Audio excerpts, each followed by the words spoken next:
So the Las Vegas Raiders have officially started to reach out to some general manager candidates.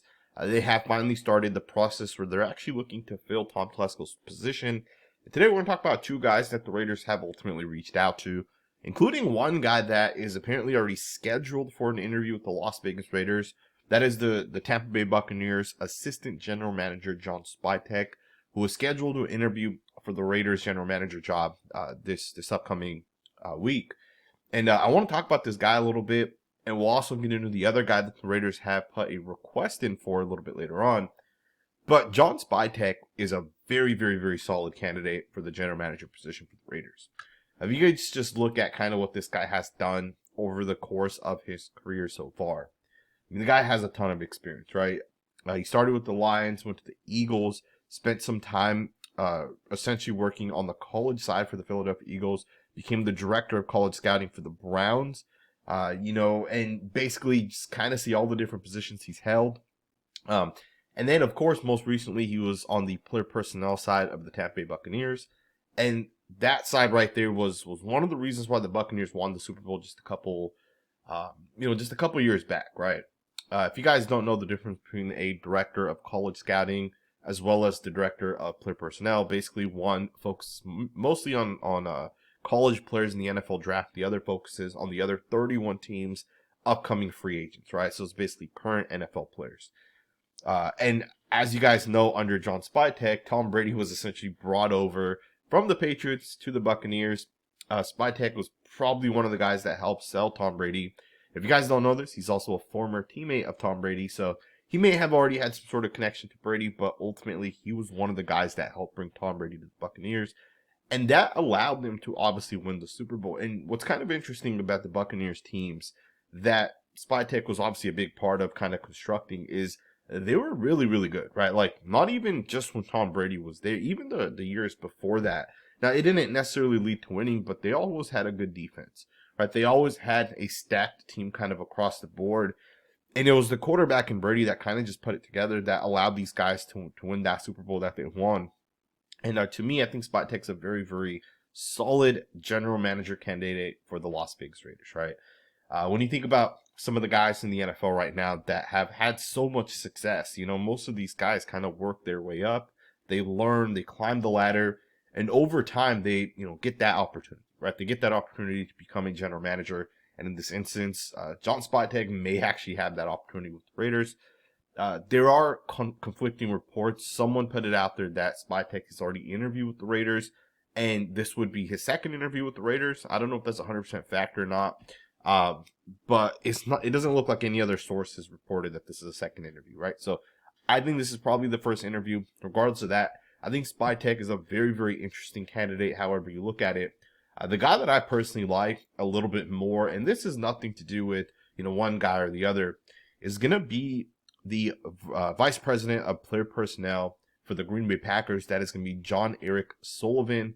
Ian Rappaport put it out there that the Raiders have begun submitting slips for their vacant general manager jobs, and Packers VP of player personnel John Eric Sullivan has received the request to interview, sources said. So this is not this guy setting up an interview or it's ready to go, first, second, third interview or whatever.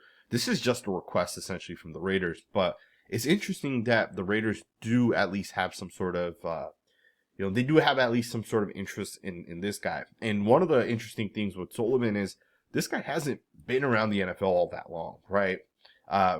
He's mostly been with the Green Bay Packers since he's kind of started. He is the son of Jerry Sullivan, who's a longtime NFL and college coach who just retired, I guess, a couple years back.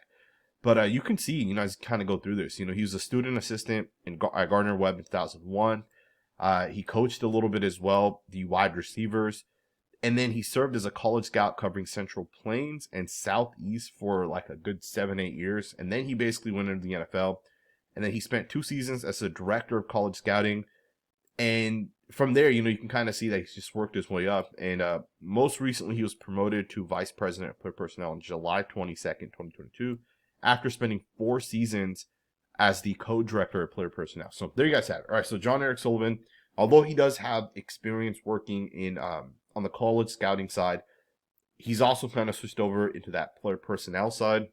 And it's interesting that a lot of guys start on the college side and then they end up in the player personnel side, right? It's kind of interesting to think about it, but that is the natural ladder that you climb. Once you get on that player personnel side, you're right there to eventually become a general manager. And I guess it also makes sense, right? Because I think a big part of having success as a general manager is the relationships you have with current NFL players, right? Rather, that's guys that you actually draft and you bring in. But when those contracts expire and you got to negotiate, right? You got to make sure these guys are happy and you're kind of negotiating the rates and those type of things. I think that's a big part of being able to have success because you might draft Maxx Crosby, you might draft Malcolm Koonce, but retaining those guys is a completely different conversation, right? It's not as easy as some people think. But those are the two guys that the Raiders are interested in right now. You got John Spytek, who the Raiders are meeting with, and then you got John Eric Sullivan, who they put a request in for.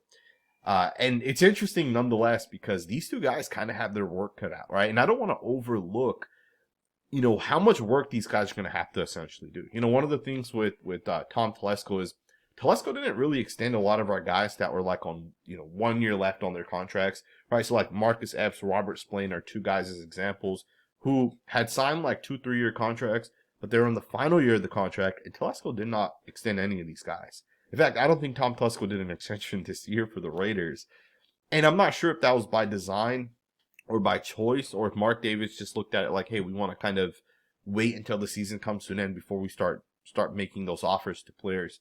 Or maybe Tom Telesco looked at it like, hey, I want to kind of bring my own guys in, and I don't want to necessarily focus on the guys that were already here from the past regime. Maybe I want to kind of restart with some of how I think the Raiders should ultimately build. But what's interesting is as we get into this next, these next couple of weeks and months, the Raiders are going to hire a general manager in the next 2 to 3 weeks, right? We're going to have a guy hired. We'll have a head coach hired as well in the next 2 to 3 weeks. But what's interesting as we kind of get into that process and we hire these guys is a lot of the free agents right now that the Raiders have are not going to be here next year, right? It's going to be very similar to when Tom Telesco came in. Amik Robertson, Josh Jacobs. We had a couple other guys as well, right, that we ultimately just kind of let walk and we didn't decide to bring them back. And a part of that was just because Tom Telesco felt those guys aren't guys that I've drafted and I don't want those guys based off of how I want to kind of construct this roster. And with Spytek or Sullivan or whoever else it is that's going to be the general manager, it's going to be a very, very similar thing that's going to kind of happen, right? Spytek may look at Adam Butler and say, hey, he's not worth $7-8 million. I don't want this guy on my roster. Someone's going to look at Marcus Epps and Robert Spillane and say, I don't want those guys on this roster, right? So there are some guys that are going to end up getting released or just not brought back, generally speaking, right? But it'll be interesting to see which guys are retained and which guys are brought back. I would make the argument the most important part of being able to have success and winning a Super Bowl is retaining the talent that you draft. Right? To me, and I'll use Nate Hobbs as a great example of this. Nate Hobbs is one of the best slot players in the NFL, right? And remember, being a slot cornerback and a boundary cornerback are two different positions. It's like, saying someone's a nose tackle versus someone's a 3-tech defensive tackle. All right, it's two different positions, different responsibilities. Nate Hobbs is one of the best slot cornerbacks, and a part of that is because he's pretty good in coverage. He's a really good tackler. He plays the run really well. His run fits. He knows how to do all those things. To me, Nate Hobbs is a guy that you have to retain, right? Because you drafted this guy. I believe he was like a 4th-round pick. Don't quote me on that. I don't remember exactly when we took him.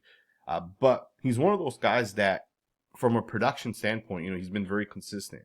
He's gotten better and better and better, and he'll go into next year. I think it'll be his 5th year in the NFL. This guy's, for the next 3 to 4 years is going to be really, really good. And these are the guys you got to be able to kind of keep around. Trayvon Merrick's another guy, right? He's played a lot of snaps for the Raiders. He's a good football player. Patrick Graham obviously was able to utilize both of those guys in his scheme and system. And you got to be able to retain these guys because they're young and they, the next 3 to 4 years are going to be their best years. As opposed to a guy like Robert Spillane and Marcus Epps. Now, I wouldn't be mad if the Raiders brought them back. But if we cut them or let them kind of walk, I also wouldn't be very angry, right? I understand that whoever our general manager is going to want to try to build his team his own way.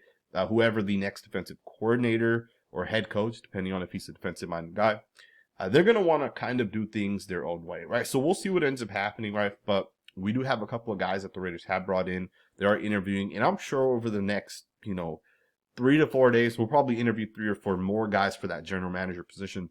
Remember, Tom Brady is having a massive impact on the guys that are kind of coming in right now, right? Tom Brady's having a big impact on who the Raiders may ultimately, sign as their general manager, or who they may ultimately go forward with as their head coach. I spoke about that in yesterday's videos. If you guys have not seen that video, go check it out. We talked about what Tom Brady's influence has kind of done for the Raiders up to this point. Let me know what you guys think, man. Are there guys that you would think the Raiders should look at, right, in terms of the general manager or the head coach, who they may not have looked at up to this point, right? Now, before we go forward, I want to just take a second to give a big shout out to the sponsor of this channel, because this content would not be possible without Underdog. If you guys have never utilized Underdog before, trust me, man, you guys are missing out. I don't do traditional fantasy sports that often. I did do one league this year, but generally speaking, I'm not really doing it anymore. And that's mostly because of Underdog. Underdog has this game that I really, really enjoy. It's called Pick'em. Essentially, you're going to go out there and just make picks that you think are going to be right. They'll have pretty much every pick you can think of for every player, and they have multiple categories as well. So an example would be, I think Aiden O'Connell is going to throw for 125 yards. And you're essentially just going to pick higher on that, right? I think he'll have more than 125 yards. You might say, hey, Dak Prescott's going to have at least 2 touchdowns. I'll pick higher on that. You might say Caleb Williams is going to have a rushing touchdown. And some of those stats also give you multipliers, right? So usually for quarterbacks rushing it in, right? That's something most quarterbacks aren't doing every single week.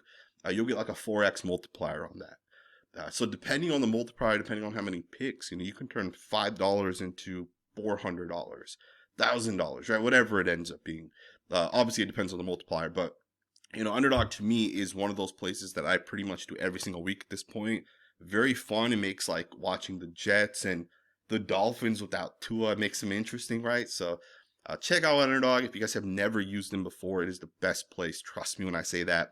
Go to underdogfantasy.com, use my promo code that you guys see on the screen, or use the app. I recommend the app. Let me know what you guys think in the comments below. Thumbs up, subscribe, and I'll see you guys next time with another video.